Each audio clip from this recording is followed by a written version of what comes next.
Good morning. It's Courtney again. Here I am again. Welcome to another Teaching Teens Online workshop. Today is our last session, and I'm very happy to have successfully reached the end of this project. So let's go straight to business, right? Our first objective in the Teaching Teens Online workshop was to provide support for lesson planning. The outcome that we had was that through creating a lesson bank, a Google Classroom, basically a Google Classroom where you can have shared resources. So basically, whenever you have an interesting file, post it in the classroom with the level, the main topic, whatever, because it will help other people, and before we know it, we'll have lots of resources.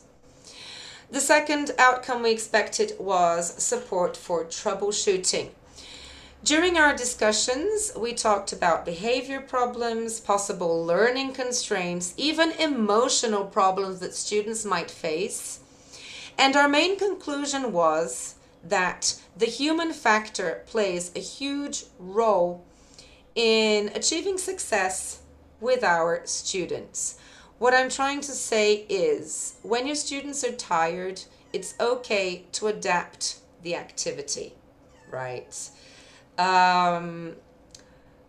Basically I think that's it. Then the last part, create the lesson bank with shared resources. That is in fact the support. Okay? Now, for college teachers, our reality is adapting American English File 2 to work with teens. So basically half of our lesson plan is done using the book, and another half of the lesson plan is done with extra resources.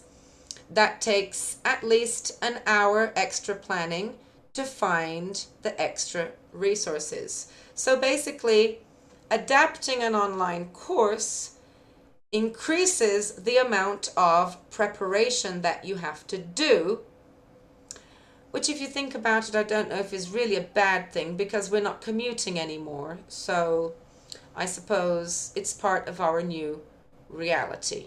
Okay? Now, the second objective of the Teaching Teens Online workshop was to have a pilot for a collaborative planning model for our teachers. Okay? So we already do collaborative planning. It's something we do instinctively. We contact each other through WhatsApp, through emails. Although we already have a schedule full of lessons, admin, and planning, we find time, which could be after classes at 10 o'clock at night, or before classes at 5 o'clock in the morning, or even at lunchtime. We're concerned, so we're having lunch with one hand and talking about planning with the other, with our colleagues.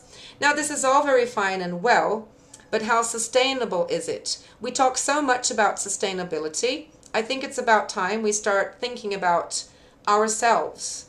Is our work sustainable, or are we heading for a nervous breakdown? Now, my question is also regarding time management. We all have our own very effective systems for time management.